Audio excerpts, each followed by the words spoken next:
Olá, desde 2008 a economia dos países do mundo passou a ter uma nova configuração. A crise imobiliária nos Estados Unidos atingiu toda a economia mundial e o Brasil, que inicialmente não sofreu muitos impactos dessa crise, hoje vive a pior fase desde então. O governo trabalha com um reajuste fiscal ao mesmo tempo em que precisa lidar com a crise também política. No TV Câmara Entrevista de hoje, vamos tratar de forma mais profunda esses acontecimentos globais e principalmente os reflexos dessa confusão econômica que o brasileiro tanto precisa entender. Para falar sobre o assunto, recebemos em nossos estúdios o economista e coordenador do NUPES, o Núcleo de Pesquisas Econômicas Sociais da Universidade de Taubaté, o professor doutor Laureano da Rosa. Professor, obrigado pela presença aqui no TV Câmara Entrevista. Eu que agradeço o convite, fico muito honrado de estar aqui com vocês e principalmente, falar de um assunto que eu acho que é importante para todos, todo brasileiro que está vivendo esse momento realmente econômico ruim, E quem sabe a gente pode, de repente, esclarecer e ajudar em algumas tomadas de decisões. Tá certo. Professor, eu queria começar, pode ser até uma pergunta meio clichê, mas eu acho interessante a gente perguntar. Começar perguntando, o país está mesmo em crise, professor? Está, Está em crise. Obviamente que a economia ela é cíclica, não é? Quer dizer, uma hora está embaixo, outra hora em cima, Então, se você pegar realmente no tempo, Você vai ver que isso realmente acontece. E agora, infelizmente, nós estamos num momento, realmente um momento ruim da economia. Logicamente, já tivemos em momentos piores, Talvez você não, que seja novo, Mas eu que vivi aquela época 80, 90, nós já passamos por situações, realmente também muito pior. Então, eu acho que o Brasil está realmente no momento de crise. Tá certo, professor. Então, para a gente começar explicando essa crise, eu queria que o senhor falasse um pouquinho qual que é a origem, desses problemas que nós estamos vivenciando no mundo e também no Brasil, a origem dessa crise, tão falada crise. Nós estamos, hoje, a gente participa de um mundo globalizado, Então, tudo que acontece aqui no Brasil tem uma certa influência lá fora. E, obviamente, ao contrário também é verdadeiro, Então, se você tem alguns problemas, por exemplo, Estados Unidos, China, a Europa, aliás, não precisamos ir muito longe, não. A Argentina, Se está em crise, se tem algum problema nesse país, afeta diretamente não só o Brasil, como o mundo inteiro, tá certo?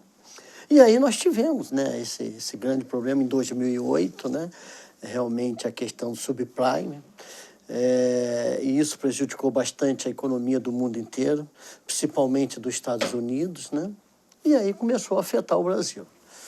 Só que naquela época, o Brasil estava numa situação diferente de hoje, Então estava numa situação melhor em termos principalmente de consumo. Nós tivemos a passagem daquelas pessoas da camada D e E para a camada C e da camada C para a camada B, certo? Então, o consumo estava em evidência. As pessoas, tinha gente que nem conta no banco não tinha, passou a ter o Bolsa Família, Comecei a ter alguns programas sociais, e aí veio uma geração de emprego, excelente. E com isso o Brasil, então, naquele momento, o Brasil sentiu menos, do que outros países, Nós tivemos países, principalmente da Europa, a gente pode citar aí a Espanha, principalmente, Portugal, que realmente aí ficou numa situação muito ruim. Até hoje ainda está,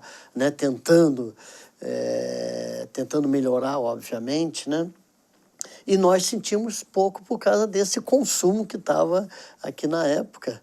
Tanto que essa crise ela foi chamada naquele momento de marolinha,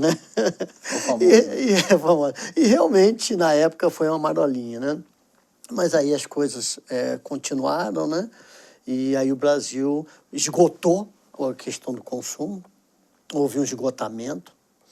E realmente o Brasil começou a sentir essas dificuldades, Os países não estavam comprando do Brasil, ou seja, o Brasil não estava exportando, e essa é uma variável muito importante. É lógico que nós temos uma série de variáveis, Mas essa é importante, Você poder estar exportando para a balança comercial, ou seja, você precisa exportar para poder importar. Então, tem muitos produtos, né, que nós temos que comprar lá fora que nós não temos aqui. E principalmente os eletrônicos, né, que vem tudo de fora. Então, você precisa compensar isso aí para você poder ter um superávit na balança comercial. Senão, você tem a saída de dólar aqui, prejudica mais o país. Então, você exportando mais, entra dólar para cá, então você tem um superávit e isso fica, né, fica realmente tranquilo para o Brasil. E aí as coisas começaram a mudar, né? Quer dizer, as pessoas começaram a não consumir mais e a presidente foi tomar uma medida, vamos dizer, uma medida igual ao outro antecessor, né? O anterior tinha tomado, né? Para incentivar o consumo, para ver se poderia melhorar. E com isso, então, ela fez liberação, você deve lembrar da questão das linhas brancas, né? Os IPIs, né? Os IPIs da linha branca, fogão, geladeira, automóvel, né? Liberou para o preço poder cair, para as pessoas poderem consumir. Mas, infelizmente, né? Ela não foi feliz nessa medida. Torno a repetir, as pessoas já estavam esgotadas o consumo e, com isso, não aconteceu. E não aconteceu o consumo, o país não se desenvolveu, e nós perdemos receita. Perdemos receita. E perdendo receita, a despesa, meu amigo, a despesa... Não para nunca. Ela não para, né? É muito difícil. Muito pelo contrário, a despesa, né, ainda continua, né, crescendo, aumentando. E aí, por isso, eu acho que esse caos que nós estamos vendo aí, né? Infelizmente, estamos nessa situação. E dentro disso, nós tivemos uma eleição. E com a vinda dessa eleição, outras medidas para poder ganhar as eleições, obviamente, né? Ela tomou algumas medidas também que foram prejudiciais para o Brasil, como, por exemplo, segurar o aumento do combustível, né? A Petrobras, que já estava, né, a Petrobras precisando, né, já com problema de caixa, e ela segurando exatamente porque politicamente não era muito, né, viável, né? E aí, quando ela foi eleita, né, aí isso tudo desagou, ela teve que realmente dar o aumento, né, e ganhou as eleições. E aí, politicamente, o partido da oposição não ficou satisfeito. Algumas promessas que ela fez, ela não pôde cumprir, e isso, então, desencadeou um problema político, né? Um problema político muito sério que está, então, até hoje aí prejudicando o país, não é? Então, algumas medidas, infelizmente, têm que ser tomadas, não é? Medidas, vamos dizer, comparando com o remédio, aquele remédio amargo tem que ser tomado para poder o paciente ficar bom, e a oposição realmente está segurando, não está deixando isso acontecer, e com isso está prejudicando o país e cada vez vai piorando mais. Tá certo, nós vamos falar mais sobre essa situação política, mas eu queria que você explicasse para os nossos telespectadores, tem muitos linguajares aí na economia que às vezes as pessoas não entendem. O que seria o superávit, para as pessoas entenderem? É muito simples, né, a gente falar em superávit, porque você, na verdade, quando a gente fala em gestão de um país, administrar um país, na verdade, é igual você administrar as suas economias, né? Tá certo?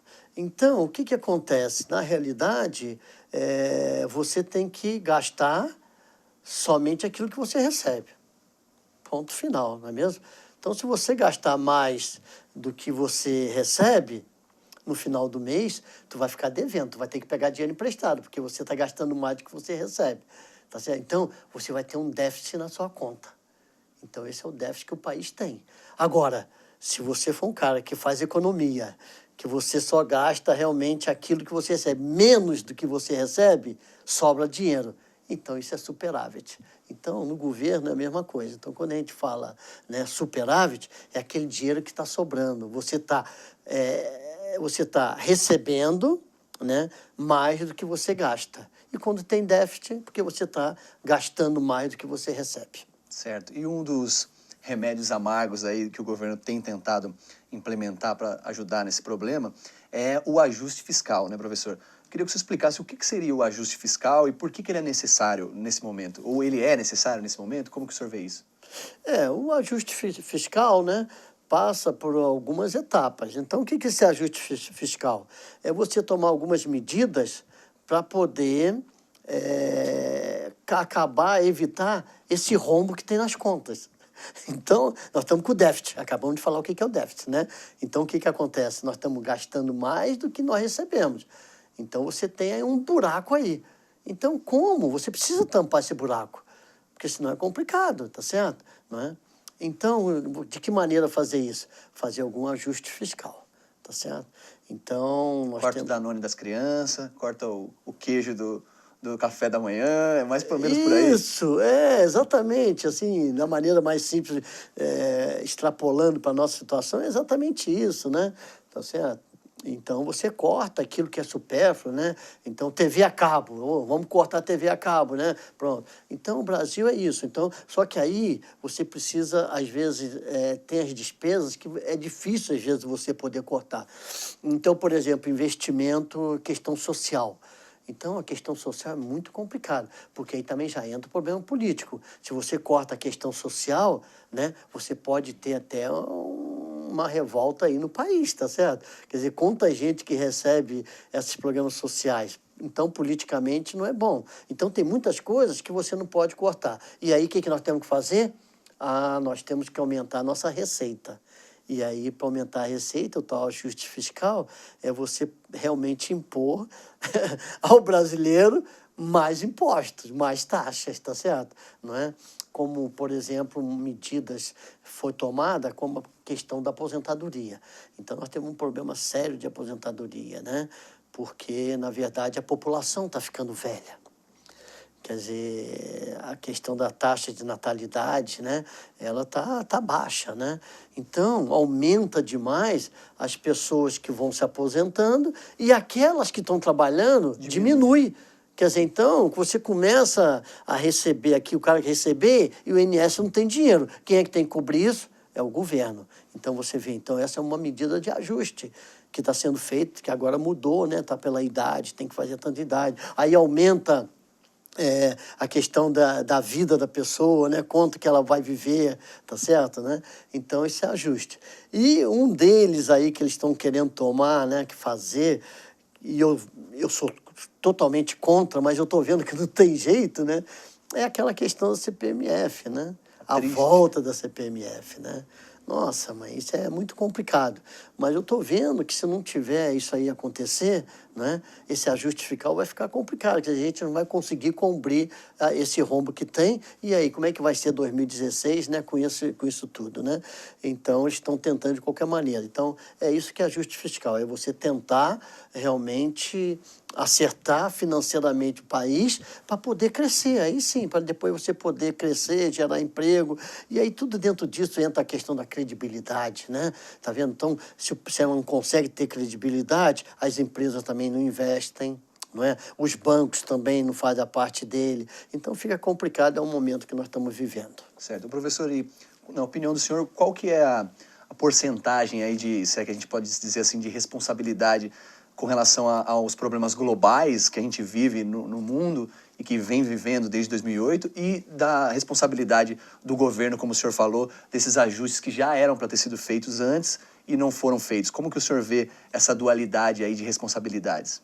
A gente acha que a gente tem que ser honesto, né? A gente tem que realmente, por isso que eu digo, você tem que ser, nesse momento, a gente tem que pensar no nosso país, né? E às vezes muitas pessoas não pensam, né? Então eu procuro ser apartidário nesse sentido. Então não é questão de partido de um ou de outro. Então eu acho que ela teve muita culpa, né? Eu acho que o governo tem muita culpa, né? Tomou medidas erradas, fez promessas que não poderia cumprir. O gasto realmente do governo é muito alto. É lógico que tem também Poder legislativo, poder judiciário, né? É isso, não é fácil, não. Todos eles agora receberam carro zerinho. Numa crise dessa, todo mundo recebendo. Então, você vê. Então, esses poderes, né, também tem o gasto, né? E o nosso gasto, realmente, a quantidade de ministério que tem, não é? Quer dizer, eu acho que a gente poderia realmente diminuir. Então, eu acho que ela tem bastante culpa. Mas nós temos que também levar em consideração, né, essa questão da globalização também tem uma influência muito grande, viu, Davi? Então, realmente, o momento não é bom lá fora também. Nós temos a questão da Grécia, né? Você vê, olha, como que a Grécia fez com o mundo inteiro, né? Quer dizer, com o mundo inteiro.